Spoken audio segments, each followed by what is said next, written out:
Good day, Minecraftians. Purple Mentat here, bringing you episode 62 of my Agrarian Skies Hardcore Quest Let's Play. This gamepak by Jadedcat is available on the Feed the Beast launcher. Between episodes, I did a little bit of a turbine tutorial on how to build one of these things, so I now have a fourth one that's outputting 24,000 RF per tick because there's 37 Endurium blocks in there. That video should be up by now, if not, it will be up soon. So, today, I want to finish getting this auto repair thing set up. To do that, first of all, I need to start producing Thaumium. And I've got an awful lot of Praecantatio over here already. So I'm going to see if I can find a way to pipe that into where I want to be producing the Thaumium. And I'm going to get all that set up off screen. If I can, I'm going to build my Thaumium production right over here in the corner. So I'll be back once I have that together, because you've seen me put together a couple of these arcane alchemical furnaces already, and one of the alchemical constructs. So, be right back. Well, that was even easier than expected. All I needed to do was run an Essentia tube over to it and tell it to export iron in there. And now I have plenty of Thaumium being produced. And yeah, I'm going to fill up a whole chest worth, because if I'm going to automate alchemy, I'm going to automate frickin' alchemy. It'll be good. As always, storage bus set to extract only. Now, if I need to take some Thaumium with me somewhere, all is well. So, yeah, this is pretty cool. The Essentia tubes are actually a little more useful than at first suspected, because they're running from both alembics, storing in that void jar if they need to, otherwise feeding into the construct. For example, if I smash that one and give it a moment, the void jar will start sucking up the Essentia that is being produced. So I've got my overflow. I've got a nice little battery that'll get stored up and take care of all of the overflow for me. And then I can just hook it back up and everything starts running again. So yeah, as much as you can't use Essentia tubes for mass transport out of your alembic tree, you'd still need to use your alchemy golem. It's quite useful for automation type stuff. And honestly, this whole corner just looks freaking cool, I think. Good times. Alright, moving on. Let me put my wand back into the charger. Get these tubes out of my inventory. Fantastic. I want to be getting this auto anvil set up properly. And I'm going to remove that to do so. So, how am I going to do this? Well, I'm going to put, not saplings, an import bus, just a basic one, on the side of the anvil, which will hook up nicely to my wireless access point, which is already there. Now, if I go to the nether, I'm going to need to chunk load all of the areas that I want to... Why did I jump up there? It's like I don't know what I'm doing. I'm going to need to chunk load any area that I want to extract dirt from using my Arcane Bore. Where's my potion? There we go. So instead of having this go all the way down here and start at the end, I'm going to bring it back closer to the start. And in fact, I'm going to probably, well, if I look at loaded chunks, there we go. That's where the ender quarry is. So I'm probably going to go right next to it and just start mining this way. So let's scoop up all of this cable, and I'm going to come over and I'm going to grab my Arcane Bore assembly, the whole thing. So both Tesseracts, the chunk loader, by shift right clicking they will retain all of their settings, which is very useful. Smash the... Well, actually, right-click and grab out the focus and the pickaxe of the core first, then smash the bore.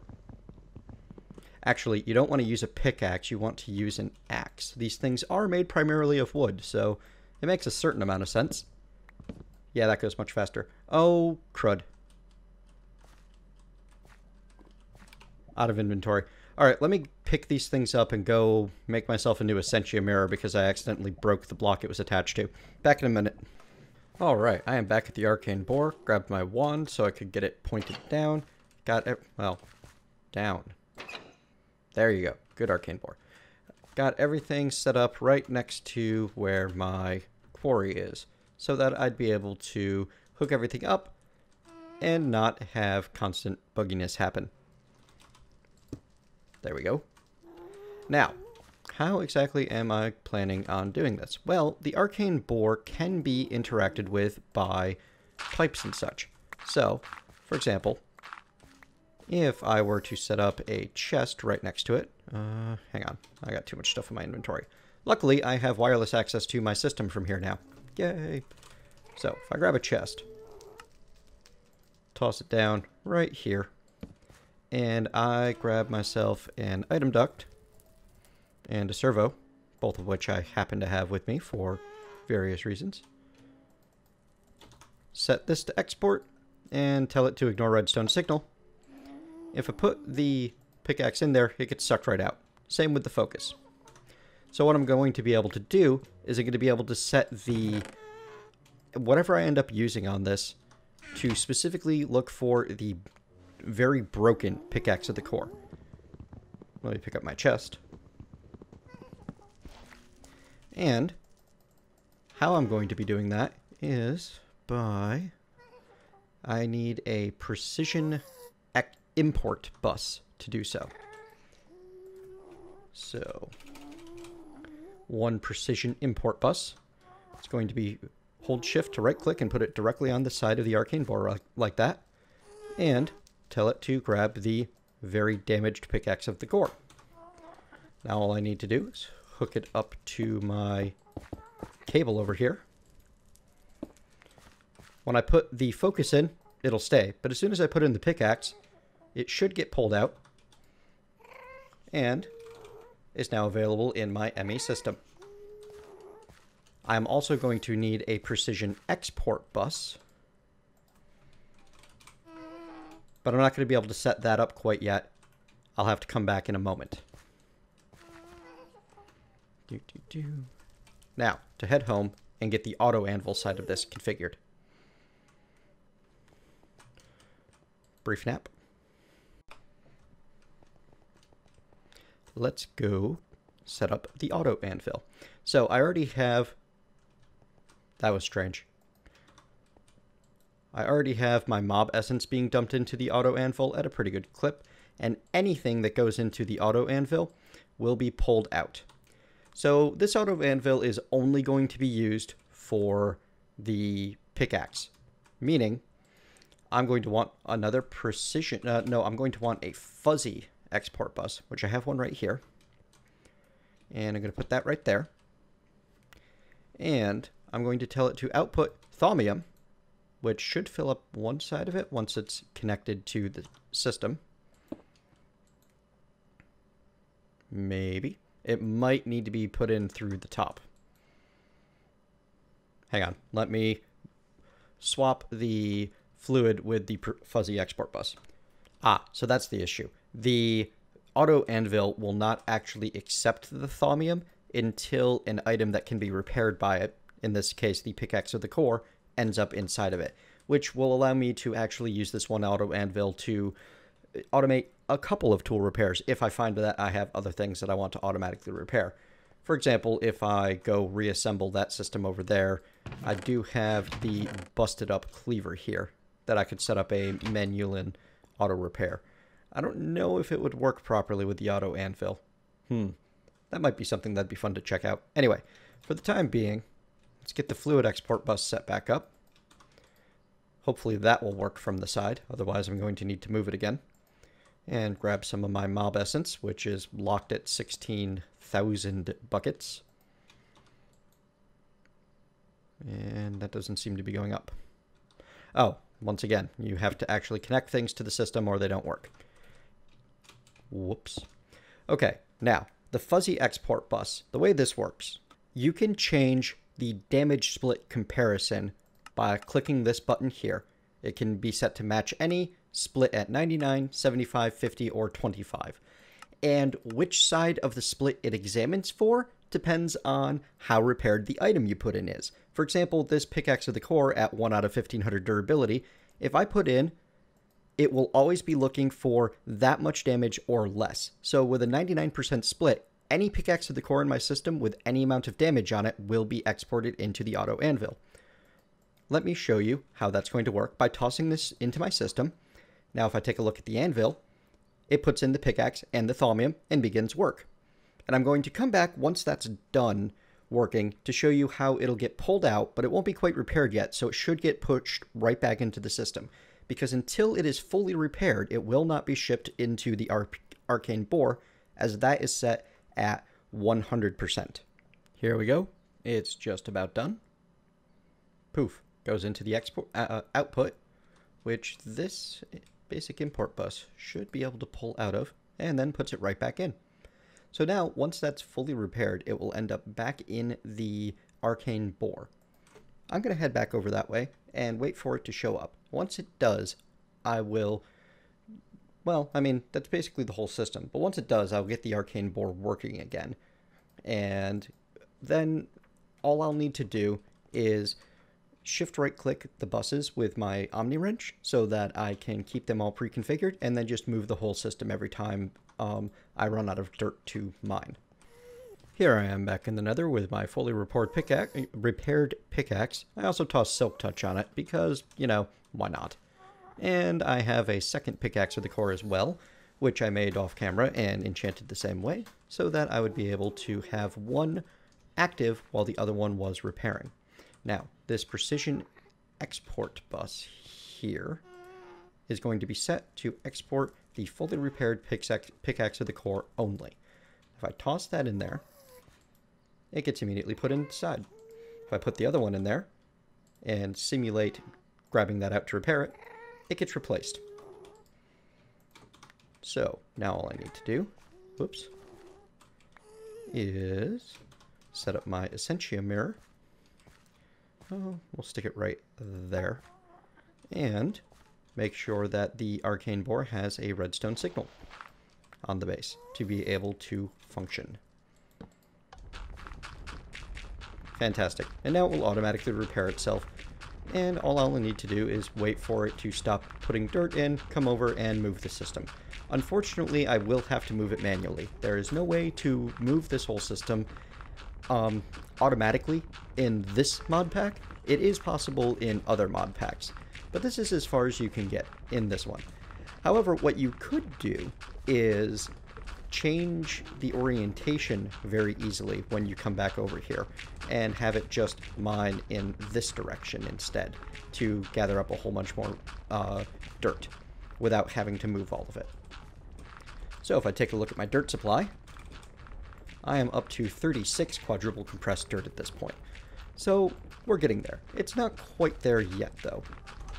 I want to build one more system to provide some more dirt for me. And I've actually got a lot of the pieces for this one prepared in advance because I was expecting to need to do this. So I'm going to put my wand back in place. I don't think it'll need to charge, but it might. And I've got the pickaxe of the core recipe set up here. I'm going to scoop that out between episodes. Get rid of it. Random extra trophy. Goodbye. Let's grab the multi-block farm that I'm going to set up for this. So, why a multi-block farm? Well, chestnuts. If I take a look at chestnuts, if I spell chestnuts properly, that's a help. But if I take a look at the chestnut from forestry and its uses, it can be composted into dirt at 8 apiece. Chestnut trees have a ton of leaves to them and a lot of nuts on them. So I think that if I set up a proper multi-block orchard to gather me a lot of chestnuts, it's going to be very good for my dirt supply. To do that, I'm going to build myself a little dirt platform over here off of my farm area, and I'm going to set up the multi-block farm inside of it, and I'll come back once I have the platform constructed. Alright, I have a little 15 by 17 dirt platform built out here in the swampland and river, so there's probably going to be some slime spawning here at night. And I'm going to be using the mossy stone brick farm blocks that I was given by a quest. However, I'm not going to have enough of them here. So to make more of them, I'm going to need to grab some stone brick, which my system can make no problem. And I'm going to make a couple stacks because I'm going to want a bunch of these. That's going to be a lot more than I need, but hey, why not? And let's see, I've got extra dirt here of various levels of compression, so let me toss those back in the system. Double compressed, triple compressed, triple compressed. There we go. Now, what else do I need? I need to get a fluid transposer, which I don't have an extra. All right, that's okay. I should have my system taught how to make it by now. I do not. Fine. We'll do it the hard way. And let's see. One fluid transposer. Need a bucket. And I'm going to take that fluid transposer downstairs and stick it on my water and power lines. Water and power. Right next to my carpenter. You know what? I can toss it. I can grab my pickaxe. Put the fluid transposer right there with the power coming next to it. Excellent. There. You can wait on the ground for just a moment. There we go. Now I'm going to tell it to input from the right. There we go. Input from the top and output to the left. And on the left I'll just stick a chest. I don't mind doing this a little bit manually, because I'm not going to need to do a ton of these. Well, unless you happen to want to build with mossy stone brick, because stone bricks used in a fluid transposer with 250 millibuckets of water and a whole bunch of power generates mossy stone brick. And then mossy stone brick used with an electron tube, some slabs, and some copper gets you a farm block. The electron tubes, if you remember, are built with the thermionic fabricator, and in this case, tin and redstone to make the ones that I need. And I still have my fabricator over here, and it's still being fed with sand. Well, no, it's not being fed with sand, but I can tell it to get fed with sand again. Let me clean this out, and get set up to make myself some electron tubes so I can make some more farm blocks. Alright, got myself a bunch of mossy stone bricks, made myself some electron tubes. This is really not actually like necessary or anything, because you can use any stone brick to make the farm blocks, but I like the look of the mossy stone. You can even mix and match without any trouble at all. So, to assemble the farm, I'm going to use the 5x3x4 farm, because it is the most efficient, meaning that you get the most managed space for the least amount of farm blocks. And let's see, it should have enough range. You know what? I'm going to take another swig of the flight potion just to be safe. I'm going to have to come out here and set up another Reverence of the Condor sometime soon. There we are. And you need to have the entire thing solid with farm blocks. This third level here, I'm not sure if that's counting from the top or the bottom, but the third level has to be the basic farm blocks. And then any other level, you can replace some of the farm blocks with these: the hatch, the gearbox, the control, and the valve. And you're going to need at least one of each of these. And I'm just going to set them in a line on the bottom here. Valve, hatch, gearbox, and control. Now, once you have all of that together, actually, I'm going to put the control on top because I like it there.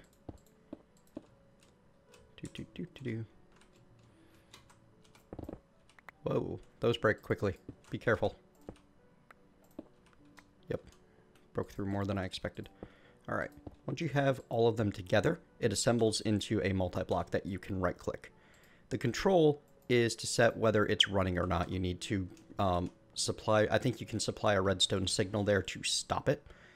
Now, normally, without any circuit board or extra electron tubes or anything, it works in managed arboretum mode, which basically means if you input saplings, fertilizer, water, and I think it's humus, it will plant and grow saplings for you.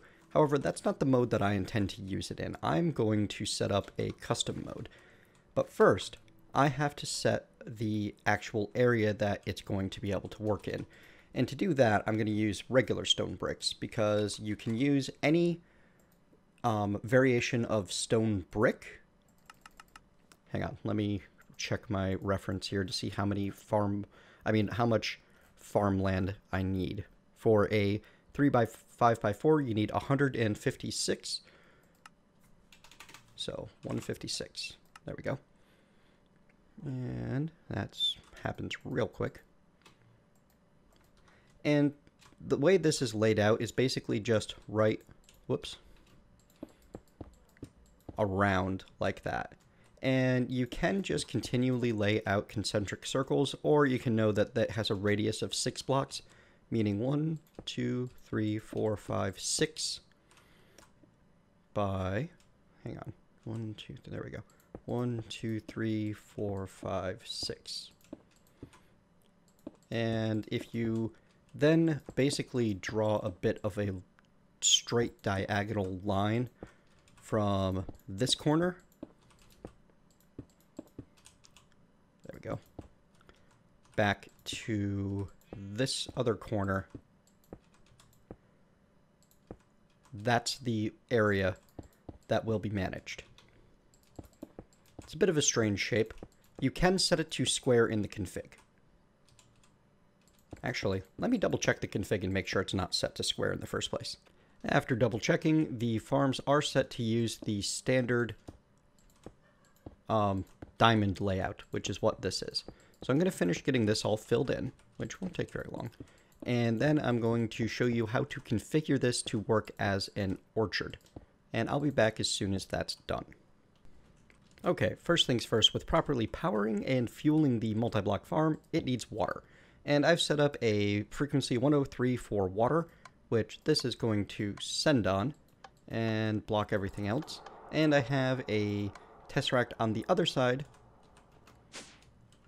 connected to the bottom of the farm on the farm valve, which is receiving water. And if I take a look, the water tank is full. I also have a tesseract on the farm gearbox set to receive energy, so it'll have plenty of power. Now, underneath the farm hatch, I'm going to set an tesseract to send and receive items only. And I'm going to have this set to farms. Well, I'm going to have this set to orchard on 104. There we go. Save that and set it. And back in my base, I'm going to set up a tesseract. Where exactly do I want this? Actually, I can toss it right here in the corner and just keep building this corner out a bit if I want to. Or I could go all the way upstairs and set it up. But I like the idea of making it compact. Why not? Because this anvil's all set up. I don't need access to the things in that corner anymore, really. Fantastic. So I'm going to set you to send and receive items on orchard. And the items it's going to need to send is going to be fertilizer, which, if you remember, I taught my system how to craft quite some time ago using apatite and sand. At least I believe that's what I'm using. Yes, because I haven't found the concentrated compound just yet, but honestly, I have enough apatite. So, where did I put that other 33? That's odd. Seems to have disappeared on me accidentally. Oh, there we go. Fantastic. So I'm going to tell a basic export bus. That's what I want. Here, you can go away. And my basic export bus can point right into that, and it's going to export fertilizer. And if I now bounce on over to my farm, should have filled the bottom with fertilizer by now. Hang on, I might need to, I might be being too clever for myself here. Let me double check everything. Okay, so the issue here is that it's not going to allow me to directly input in that way. So I'm actually going to set this guy to items send only on default, because it will happily output directly down into a tesseract. You probably can't really see because it's nighttime. let me go fix that. And I'm also going to need to set up some form of system to supply items. But to do that, I'm going to move that hatch so it can do it all from one area. And so all I need to do is shift right click that tesseract, break 2 blocks, replace that farm block in the middle, and put the hatch on the side. There we go. It's all reconfigured now. Where was that's 25 send only. Perfect. And now I have my AE system right near here, so I can grab that basic export bus that I was using back here, clear out this tesseract entirely. I used my pickaxe to break it so it would destroy all of the configuration on it. That was an intentional choice. So, put the basic export bus feeding into the farm hatch, and run, whoops, my cable. There you are. Straight from that into here. Right along like this. There. That doesn't look half bad. Now if I take a look, it's still not exporting fertilizer. That might be because it has nothing to do. So it might not be accepting it yet as it doesn't have a job to do. But we'll find out briefly. You know what? To make absolutely certain, I can move you up and put... Oh, you know what? I've got a basic export bus here. That's what the problem is.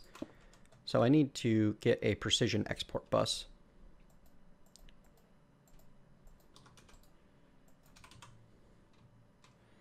You go away. Oh, it's pre-configured. Hang on. I'll fix that. Once again, if you need to remove the configuration, smash it with a pickaxe. There we go.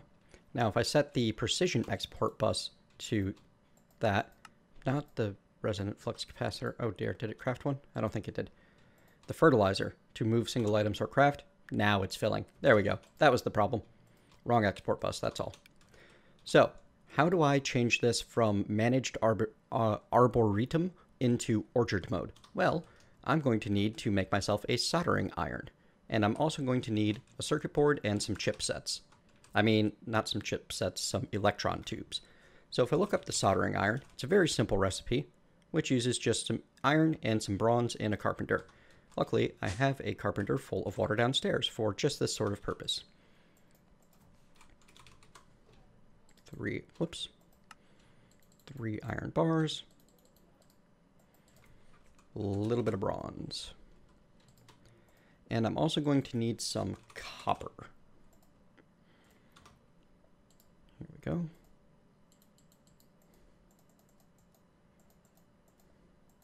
Just like that. And while that's processing, I'll come over here to my thermionic fabricator, turn off the redstone and tin, collect as much of this out of here really quick as I can, set up the copper instead. And I'm just going to grab all of those. Okay, that was a little odd.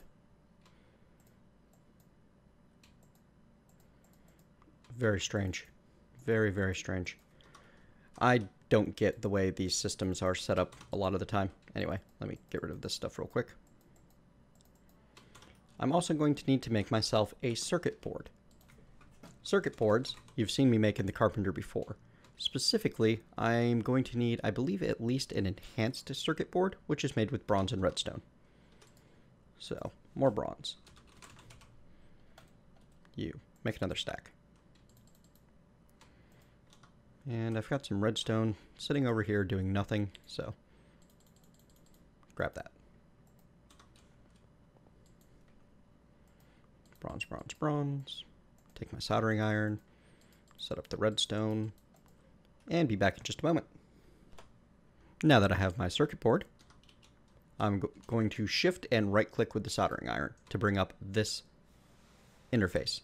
And I can scroll through between managed farms, manual farms, stimulator, and electric engine. I'm going to be using manual farms right now, and I'm going to be placing a copper electron tube into there to make it an orchard on, you know what? That wasn't quite right.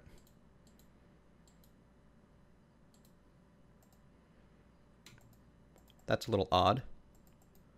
Alright, things have changed since the last time I messed around with the circuit boards. Let's see if this actually functioned the way I'm hoping it was supposed to. If I put that guy there? No, it did not. Okay. So let me... I need to drop the soldering iron on that to get it out, which damages the soldering iron slightly. So if I put you here and my copper electron tube there, and scroll it over to orchard, layout mismatch. Amount of tubes does not match size of circuit board. Okay, so let me go make a different size circuit board. All right, there's my intricate circuit board, which allows me to put 1, 2, 3, 4 into it, giving me an orchard on all 4 sides. Fantastic. Sorry about the derping there. Last time I played with forestry circuit boards, they only allowed the basic and the enhanced. There was no refined or intricate. So I'm going to drop this in here, and all the sides turn into orchard. Now all I need to do is get my chestnuts planted in the most efficient way that I can think of. And I think that the best way to do that is going to be to come over here to the edge and make sure that I get it grown. So you'll notice that each sapling takes a certain amount of bone meal before it grows. And now if I get those bone mealed so that they're ready to harvest, once this thing loops around, it should spot those and harvest them for me.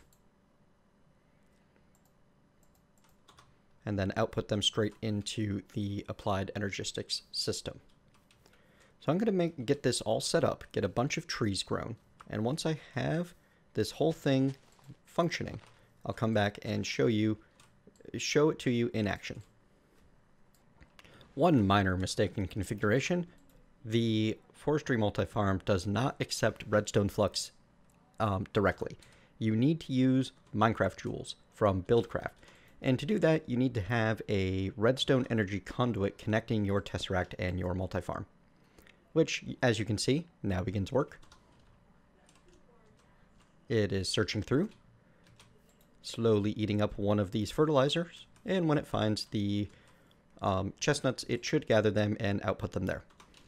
All right, gonna grow more trees. As you can see, we have our first few chestnuts in here. I have the entire area of the farm with some overlap covered by these trees. In fact, I might toss a couple more right here and here. I think there's enough room to get one more in there, just to get a few more leaves going. But things are pretty dense with chestnut leaves already, so I'm not that worried about it. If I bone meal some of these, you'll see them switch over, and then once the farm gets through here, it will suck those up and put them out into the area. So we're going to sit here and watch that for a minute. Or a lot less than that. Fantastic. So there's 16 chestnuts in there now. If I grab the default 25 items send only and put that on the underside of this hatch, it's not really accepting. Okay, hang on. You know what? Forget it. Doesn't want to work with AE. I don't need it to work with AE. I can use an import bus instead. There we go. One ME basic import bus set to the bottom of this guy, and some covered cable to connect the two. And there we go. Chestnuts being pulled out into my ME network. Now all I need to do is make sure that chestnuts are set to output into the barrels, and every 8 chestnuts will be another bit of dirt for me, which should speed up my dirt production considerably, as that's the major hurdle between me and the next bit of questing. Yeah. All right. Chestnut. Okay. Oh, you know what? They're currently set to output into my squeezers to produce seed oil. That's okay. We can temporarily disable those. And if I decide I need seed oil later, I can come back and set up a different system. So let me gather up the chestnuts that were accidentally put in here. Oh, you know what? I only have 4 left. Or 13. I have 13 left. Okay. And I set my interface to output chestnuts. 40, 53, 64. There we go. And those will get quickly used up. Fantastic. Now, the reason I wanted chestnuts specifically is not obvious at the moment, because these trees take a little while to reach maturity. But once they do, there's basically hundreds of leaf blocks here that can mature. And if I remember correctly, I can speed this process along even further with the use of my my lamps of growth from Thaumcraft. And as my mana bean farm is now producing more than I have any particular use for, here we go.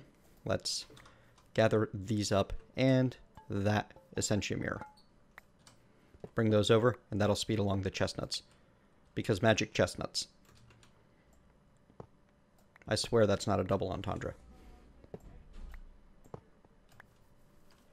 Alright. I'm just going to toss the mirror down right here, and we will set up the lamps on the trees throughout. Should be close enough to gather Essentia from the mirror. It's not quite a perfect layout, but it should be good enough. There we go. And these should happily speed along the growth of the chestnuts and the leaves, because I believe they have the right kind of... Yeah, they're glowing. So hopefully that'll speed things along. Even if it doesn't, though, these run at a ridiculous pace, and I have so many mana beans now that continuing to increase the speed of that is just ludicrous. I mean, I have hundreds of every aspect. I have 700 air. Yeah, I'm pretty good on mana beans. I can just let them grow at the ridiculously slow pace that they do naturally. So, that's going to be all the time we have for today, folks. Thank you very much for joining me. I hope you've enjoyed this episode. If you have, please leave a thumbs up and let me know. If you have not, please leave a thumbs down and tell me why.